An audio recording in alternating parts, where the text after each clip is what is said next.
It's good to be here. Like I mentioned, it's been a hot minute since I've done a live stream, since I put anything online, since I've created much content at all. But I was feeling an itch to get back into it, to get the ball rolling. And today's call is going to be about how to stop being your own worst enemy. But I think there's a few things to say before we get into that. First of all, for those that don't know, my name is Jackson Hardin. I'm a coach in a lot of different capacities. Right now, that looks like teaching martial arts and personal training, as well as doing personal development coaching with people. And other times, it looks a little bit differently. Um, Really, who I am is I'm someone that's moving through life, learning, growing, shedding layers, and sharing what I learn along the way. And that's why I'm glad to be here today with you on this stream, on this video, because it's an opportunity for me to kind of share a little bit about what I've been learning, what I've been up to, and maybe give you some tools to help you navigate life in a way um, that will make things flow a little bit better for you. So, a few of the things I like to touch on, that I like to work on in this realm. I broke it down. Well, we broke it down a few years ago as part of a men's collective, tribe men's community, and we did a great job. I think they did a great job, but us as a whole did a great job of breaking down the three areas of life for us to be focusing on: self-mastery, mind, body, spirit, emotions, what's going on here, relationships with self, significant other, community, what's going on out there, and then work and purpose, what it is that we're creating, doing out in the world. So we'll explore those kinds of concepts on this channel. Before we dive into the actual how to stop being your own worst enemy, yeah, just a little thing. I've been away for a little bit, had a son, moved, and have been getting my feet back underneath me a couple times over. And been trying to find a place for this kind of work in my world with the responsibilities of being a father and the changes in my world and life that's come because of that. And one of the things that I'm seeing as an avenue for really being able to support and serve you and others is using YouTube, using Patreon, using these online means of connection as a way to provide this content, these resources, these tools to help you on your journey. And again, to be able to share what's going on with me, share what I'm learning, share what life is pulling out of me. It's a just as much kind of an act of expression I've been learning my work as it is an act of service or work. So happy to be here doing this. And this live stream itself was kind of, this is a little bonus for you. This was a put something on the calendar and then that will make you show up and do something. So I use the same things that I teach. And one of those is the concept of creating pull instead of pushing your way to things and through things. And this actually kind of falls under the category of how to stop being your own worst enemy.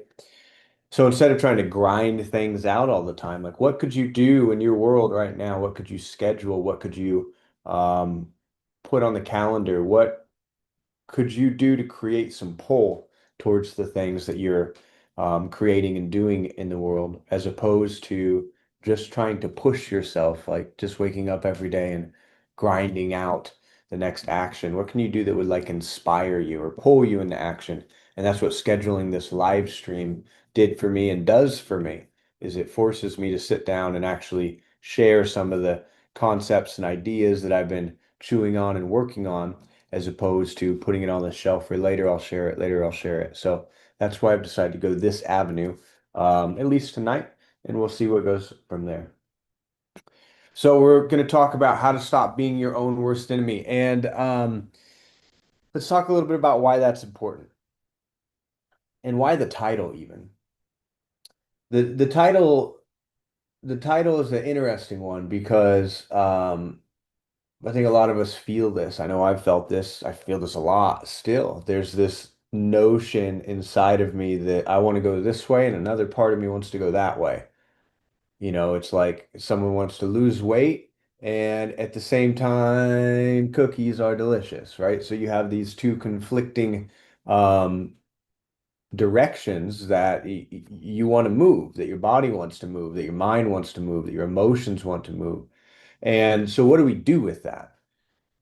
We see this in the creative realm. If you're a business owner or if you're somebody who's creating art in the world, like you want to create, and then there's this other part of you that doesn't really want to. And there's a lot of different theories and concepts on these, and I like to pull from a lot of different ones. I talk a lot about the war of art, Stephen Pressfield's approach of sitting down and grinding things out, beating resistance. But one, and that's a common thing, actually, by the way. I want to point this out. This is a very common approach in our culture, is like that part of us that wants to go the other way, we need to silence, we need to shut it up, we need to kill it. Rogan, kill your inner bitch. Um, and there can be some truth to that. Sometimes it is appropriate for us to bite down on the mouth guard and get to work, to grind. It's a good skill to have. If you don't have the ability to grind, then maybe that's a good approach for you to start taking. Get up in the morning early, cold shower. What's the list of things to do? Take action. And developing that muscle of taking action when you need to take action is just you can't buy that. You've either got it or you don't. And if you don't, you can by training it. So that's culturally how we look at things. The other way that we'll look at things culturally is I don't really wanna. Let's indulge. Let's have fun. Another Netflix, another YouTube. Chocolate cake's good. And so we have these two ways that we work with ourselves, which is we grind things out or we're a little bit lax. And what we're talking about here today is kind of that middle path of how do I sometimes let myself have that chocolate cake, but also be able to grind when necessary. And what's that internal rift that needs to be bridged so that these two parts of self are working together? So I'm going to do my best to kind of explain, all this in very simple ways. Um, and hopefully, what I share is lands, right? And makes sense. It's a little bit different when I'm talking to a camera versus talking to a person and I've got all this feedback coming, from their engagement. So anyway, why do we want to stop being our own worst enemy? Because we make things harder than they need to be. Like when we're fighting ourselves and we're out in the world trying to do things, now we've got, not only the what the world's asking of us, but we've got us getting in our own way. So we want to stop being our own worst enemy because things don't need to be as hard as they are when we aren't allied with ourselves. Two, we perpetually run around in circles, often doing the same things and getting nowhere. Just it's like those cartoons, we're just running in place. We run in circles, we're just treading water. You ever have that feeling that you're constantly taking action, the same action, and nothing seems to shift? A lot of times that can be because you are fighting yourself internally, whether you're aware of it or not. There's a part of you that wants to succeed at the thing that you've set out to do, and then there's a part of you that does not want you to change anything whatsoever. Um, for a few reasons, which we'll get into. And then the third reason why you might want to do this is because the outside world is going to be a reflection of what's going on inside of you. And if inside of you you're at odds with yourself, then the way that you perceive the world is that the world is going to be at odds with you, and that you're in a fight, you're in a war, you're in a battle, right? Life is the enemy. Your goals are the enemy. Your friends are the enemy. When you can start seeing how the way that you're perceiving your relationship with you is affecting that, it's going to have a profound change on all areas of your life. But you can't be all, everything's flowing out there while you're at war with yourself internally. And you can't be at war with yourself internally and expect things to flow out there. It just doesn't make sense.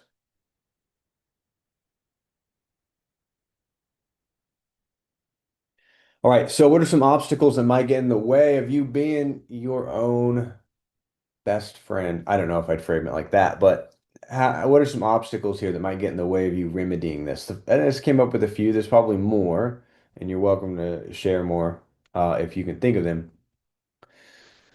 One is learning how to connect with yourself. This is going to be a big obstacle for you, understanding how to bridge any of that tension that you might have against yourself, within yourself. Learning how to connect with yourself. So, what does that mean? It means learning how to get still and figure out who the hell you are. This practice I'm going to share with you, or these things I'm going to share with you, by the way, these aren't for like the person that's just starting out personal development stuff or like, I want to start setting goals now. A lot of the stuff that I teach and talk about is for people that have been on the path for a while, that have maybe they've developed that discipline we talked about earlier. Maybe they've even started experimenting with relaxing, which is something that you'll never hear about in the personal development space. So they've been on the journey for a little bit, and then they start to plateau and they start having difficulties making changes in their world. That's kind of where we're at now. As the person that's been running in circles, things aren't working. What do we need to do differently? We need to merge this battle within you. We need to create allies with these enemies that you've been creating. So you need to know how to sit down and get still and connect with yourself. And you need to know the difference between like the mind body, the chatter, the repetition of what you've been taught out in the world and the unconscious programming that you've picked up and been living. We need to know the difference between that and the deeper voices inside of us, like the stillness, what speaks when we get still.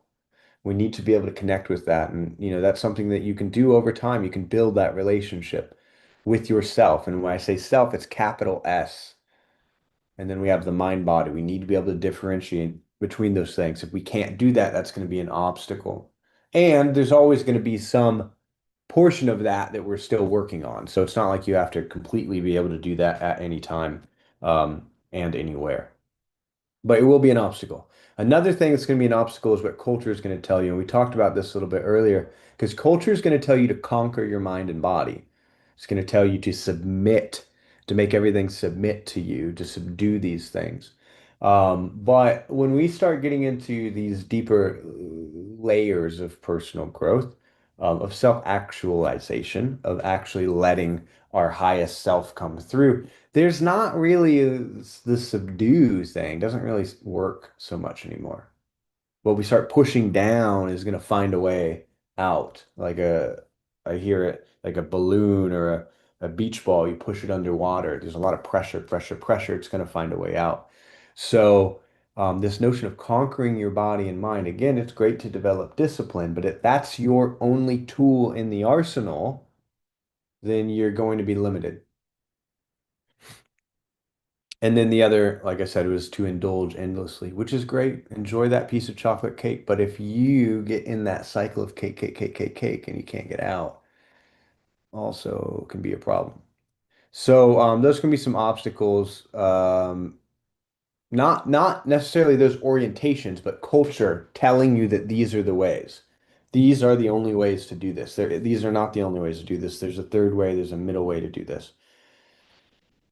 So, how do we do it? How do we stop being our own worst enemy then, if that's the case? Well, like I said before, we need to start being able to differentiate between our mind and body. We need to, sorry, not our mind and body, between our higher self and our lower self, like our cravings, our urges, and that part of us that kind of witnesses those things or is aware of those things.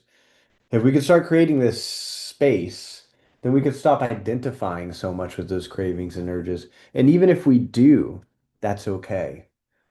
And that's a big piece. It's really important that you begin to understand. that it's okay to fuck up. It's okay to have that delicious morsel of cake. I feel like I'm gonna have to have cake later. It's okay to do that. You don't have to beat yourself up and berate yourself for having that piece of cake. And that is one element of kind of self-love that we don't hear about very much. A lot of the time, self-love is, getting a pedicure. I don't know. Getting a pedicure, I can just think of the cucumbers on the eyes, kicking back, like, oh, self-love and self-care. It's great. Deeper levels of self-love and self-care is to do something that you regret. And instead of adding gasoline to the fire and burning yourself alive, saying, hey man, that was a mistake. We got to do things different. And I still love you and I still care about you. That's real self-love, being able to accept the parts of yourself that you don't want to show anybody, that you push away, that you hide, that you deny. Deep self-love is being able to be with all parts of self. And that's the doorway into how you stop being your own worst enemy, is you start to allow all of those parts of self a place at the table instead of, kicking them out into the basement, telling them they're banished, they're not allowed here. And it doesn't work. When you do that, it's like that beach ball. You push it away, it's going to go down. That pressure is going to build. It's going to find a way out, come out sideways. And you go, why did I do that thing again? And part of the reason is because you're not allowing that part of yourself to sit down with you, to talk to it, to communicate with it, to be here. It's a part of you that's being denied and pushed away. So, ways to get into that space where we can disidentify from these feelings and these thoughts that are taking place, things like breath work. We can practice generating positive emotions. Um, So breathing exercises are a great way to, flood the body with oxygen, change your physiology. And it's kind of like when you go for a workout, your attention stops focusing here in the mind and just ruminating on self and all these things that are going on, maybe some YouTube and maybe some more self. And when you go for that run, your attention starts to expand and go outwards, and you have a little bit of space to see what the hell's going on. Um, Instead of being so identified with what's going on. So breath work can have a similar experience as you do, big breaths over and over. A few rounds of this, it starts to create some space from these feelings, from these thoughts that are taking place, and we're no longer identifying with them at the same level.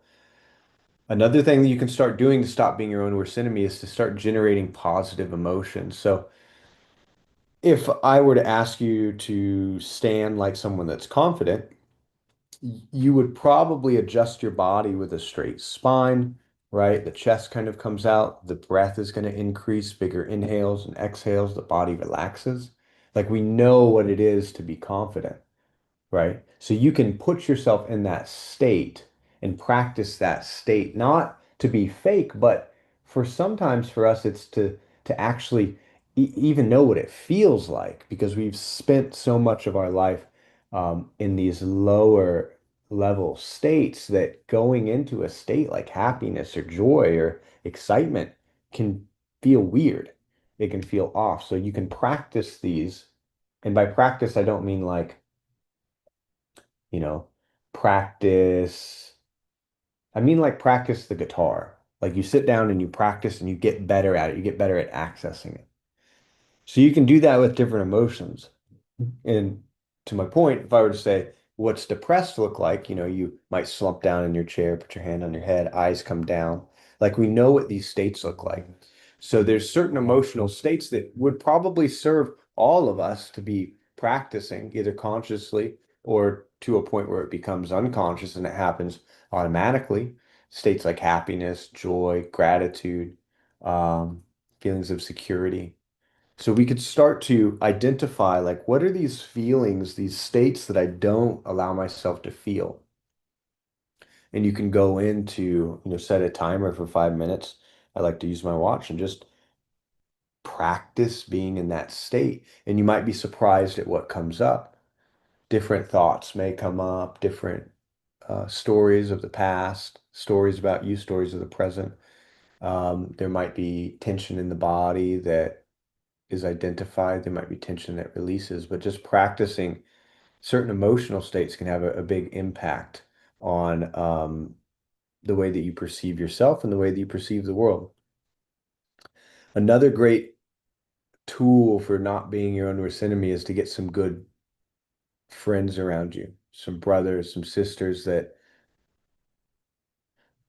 that'll tell you what they see. Because a lot of times we see through distorted eyes, through a distorted lens. We see ourselves a certain way and people see it another way. You know, like when you're young and you got like a pimple and you're like, oh my God, this pimple. So here's, or you know, you're freaking out about it, but you see your school picture a couple years later and you're like, you don't even notice any of the pimples that you freaked out about all the time. It's like you're in here and you make it big. But the biggest thing that I wanted to talk about today about practices for stopping being your own worst enemy is connecting with the judge. Connecting with the judge. And it's taken me a little while to even say that word here on this call, so I apologize for that. But the judge is a very important element of the self that is taking place, whether you're aware of it or not. It's that voice that's in your head saying you should have done it like this. Why'd you do it like that? You're an idiot. You're a piece of shit. What's wrong with you? That judge. Some of us have very critical judges, some of us not so critical. There's a spectrum. And taking time to sit down and really connect with that judge. So what you can do is find a space where you can just sit down and close the eyes and feel into the body and bring that judge up.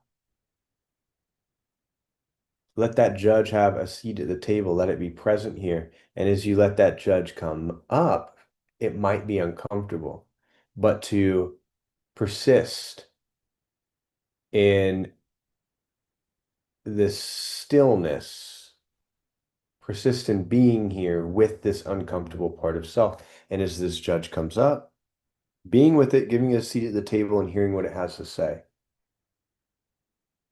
And when you do this, when you actually take the time to sit down and connect with the judge, you're going to learn a lot about yourself. You're going to learn where that judge came from. And these are things to inquire. Where'd you come from?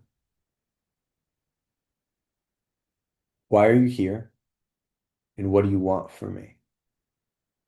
And if you can engage with that part of yourself and figure those things out, it'll have a massive impact on your relationship with yourself. Recently, I was doing this practice and it came up for me like, oh, this came up when I was a child, and it was a way for me to protect myself from being hurt or harmed um, by by the world. And so this criticism that was developed, this judge was very critical. Um, it benefited me in a lot of ways. It allowed me to become sharp in a number of aspects of my life. But the flip side of it was constantly criticizing and being harsh, and I was constantly criticizing and being harsh to myself. And then the way that I'm living in the world, as we talked about before, was coming through this lens of just you've got to do more, you've got to be better, more, more, more. That's not enough. And what I noticed about the judge versus other aspects of myself that I might connect with is it was very harsh, critical, rude, mean, even. And so I had a conversation with it, closed the eyes, sat with it, felt into it for a little while. I think I was working while I was doing this. And where'd you come from? Why are you here? And then it was kind of like, hey, I need you to tone it down. Like that tone doesn't work for me. So it's not about letting this judge run the show. And that's definitely what was happening for me in my world for so long. So I was unconscious of this part of the self. I hadn't named it. And it was just going. And I was like, oh, that's me. Right? We're talking about separating from the body mind. This is part of the body mind that I had identified with without being aware of it for 37 years. And as I had that dialogue, as I separated from it, I could see it as its own entity. I could see its benefit. I could see its shortcomings, and I could give it adjustments. This this is a crucial part. It's very helpful to have a part of you that says, do this, don't do that, like that keeps you on track. But that doesn't mean it gets to run the show. That doesn't mean it gets to run my whole life. And so the conversation was something like, you need to tone it down. I appreciate your input, but I need you to stop, with that tone, with the way that you're engaging. And and then another question that was given to me was, and then what's another thing you can call it besides the judge? Because the judge already has this critical element to it. And the one that came up for me was the mentor. So how would the mentor perceive this situation? Let's say that you went to catch a football, you dropped the ball, the judge, that critical part of you, you suck, you piece of shit. Why do you even try? You should never even play this sport, yada, yada, yada. What would a mentor say? Nice try. Next time, try this. You've been doing great. Thanks for coming. Like, there's a different kind of relationship there. And just imagine how different a person's life could be if they were constantly criticizing and berating themselves versus being kind and supportive to themselves. So it's about identifying that judge and transmuting that judge into an ally instead of it being an enemy, because that is one of the biggest parts of you that's creating this tension between you and you is the judge. So, um, again, the practice is to sit down, get still, connect with the judge, and just connect with him. If you set a timer, set a timer for 5 minutes and just let the judge be present. Hear what it has to say. Engage with it, dialogue with it, feel it. This is an important piece. It's not a mental exercise.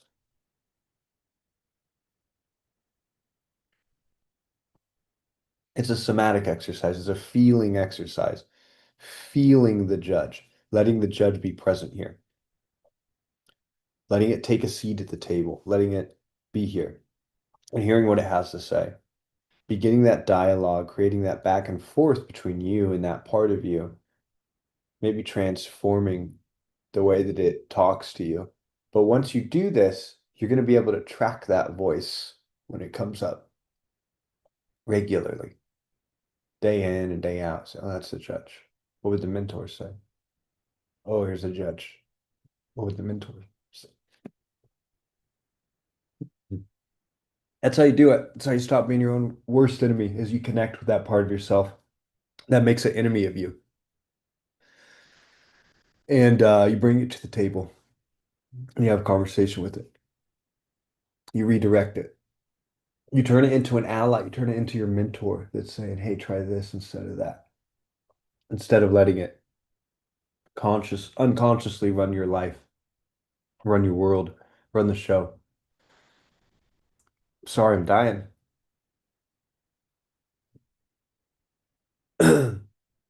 Wasn't planning on that. Um, so I think I'll end it there. I think that's enough. We talked about a lot here. I'm getting back into the flow of the stream and the structure of these calls and whatnot, but I wanted to get the ball rolling. So, appreciate you being here, those that showed up, and I appreciate you watching this on the replay. Please like this video, comment. I want to know about your judge. Where does it come from? What are you learning from it? And how's it helped you? How's it gotten your way? Just any of these things are helpful. You can like this video, subscribe. I'm going to be sharing, I think, content pretty regularly here. And I have other projects and stuff that are kind of in the works that will come here in the near future. So this will probably be the avenue for you to find me. Um, all right. Thanks for joining me. Again, my name's Jackson. Dying here. but trying to get through it. Um, Today, how to stop being your own worst enemy. Connect with that judge. All right, I gotta get out of here. See ya.